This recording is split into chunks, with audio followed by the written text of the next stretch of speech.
It is Monday, and I am really excited because it is time for Cognitive Brew, and this is my first Cognitive Brew on the East Coast. I'm coming to you live from Charleston, South Carolina, and I am solo today because of just tech changes we're making and time zone issues. So we are just going to be you and me. I'm sharing with you my mug of the day. Let the adventure begin. So I did a little adventuring this weekend. I went to Kiowa Island and wandered the beach walker drive along the beach, and so beautiful out there. So that was my little adventure for this weekend. I'm excited for my kayak and my bike to show up, which will be happening tomorrow, where I will be able to get out and do a lot more adventuring in my new city. Today I wanted to talk to you a little bit about, money changes hands when problems are solved.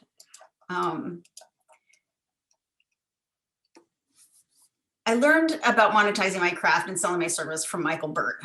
One of Coach's favorite sayings is that money changes hands when problems are solved, and the bigger the problem, the more money people would pay to solve it. And if you know how that you can really help your clients and your customers, if you know that you're the best at what you do, and you know that your product or service really works, sometimes it's difficult to communicate what you do, why it stands out, and how to get your ideal client to take action. So since becoming certified with the Legacy Selling System, we've begun to implement this into our organization. And so I wanted to share with you some of our hiccups and how you can nurture clients, prospective clients, and convert more leads. People are used to hearing these terms when it comes to insurance sales or auto sales or real estate industry. We talk about leads and conversions, but all of these concepts apply whether you're in the dental field or have a floral shop or if you run a restaurant.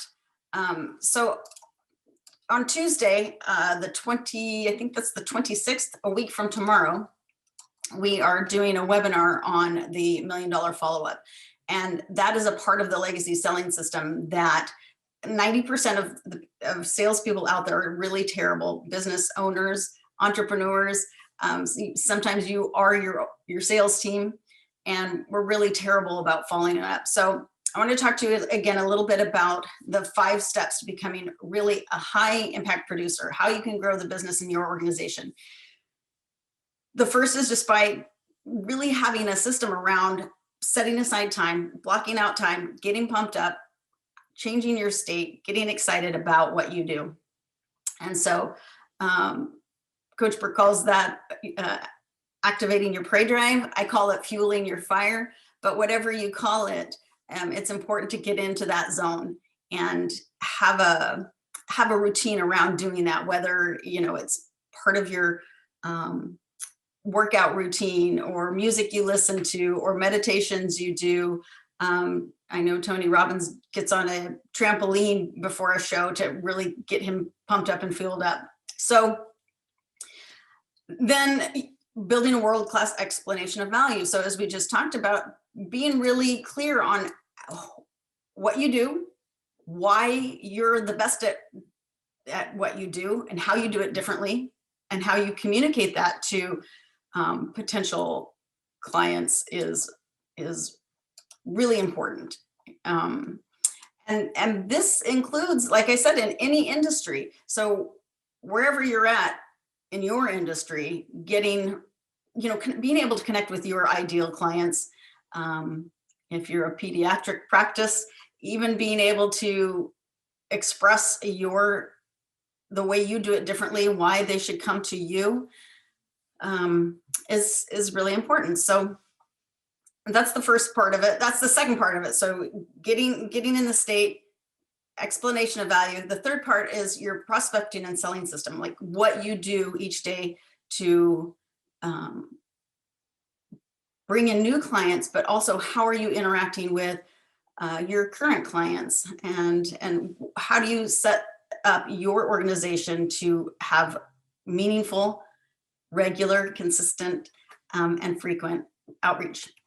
But then the best part of that is that, what does your follow-up look like? So once somebody's interested in your product or service, what does your follow-up look like? And so we're going to go really deep into that, talk about some scripts, how it applies to you specifically, how in your industry you can implement a follow-up system to nurture those clients, get really clear on how you can solve their problems. What additional problems do they have? Maybe you've sold to them something, but you have another product or service that they could really benefit from. How do you find out if you are touching on all of their problems and how your product or service can really benefit them?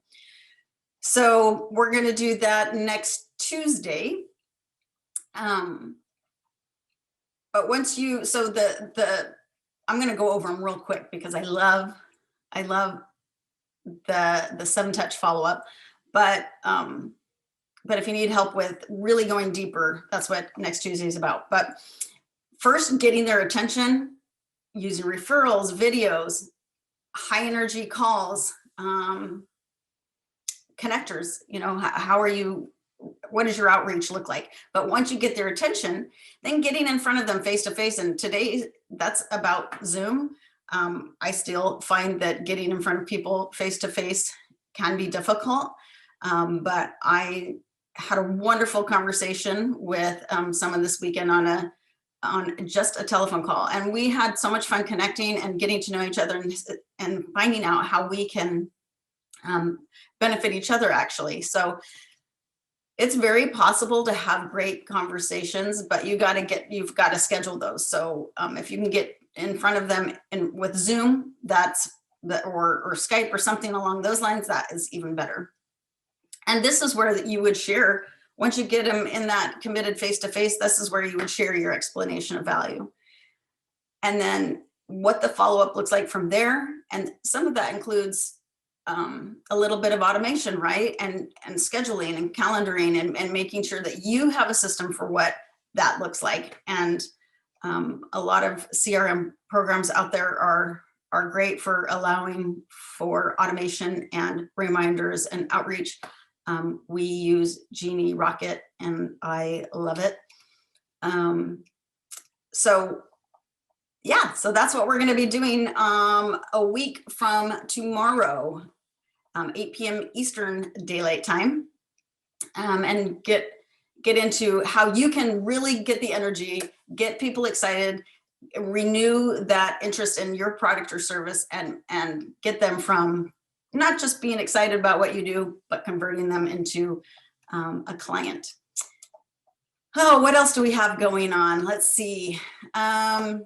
On Wednesday, as you can see from the board behind me, I've been working on our Vivid Vision.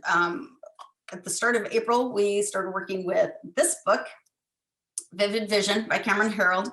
And we have been reaching out to you a little bit. Hopefully, if you have been able to be on those calls, you have started already. But if you haven't, it's not too late. Get a copy.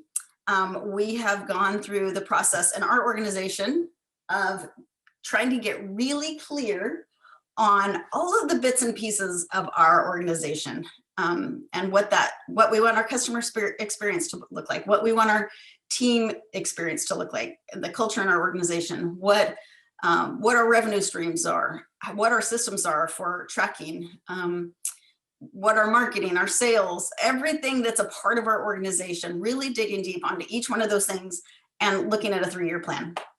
So this week we are getting into, once you go through this process, getting it written up in a way that you can implement it, not just implement it, roll it out in your organization internally. So there's the internal rollout, the external rollout, and having it written in a way that communicates every bit of what your truth around your organization. So I'm really excited about that. Join us. That will be live on Wednesday, but it's always available on our YouTube channel. So I'm really excited about that. Anyway, I will be very deep in boxes and furniture this week, so you might not see much of me this week, but I am excited to share our journey in Charleston and have a wonderful, wonderful week. Happy Monday. Get out there and get it done.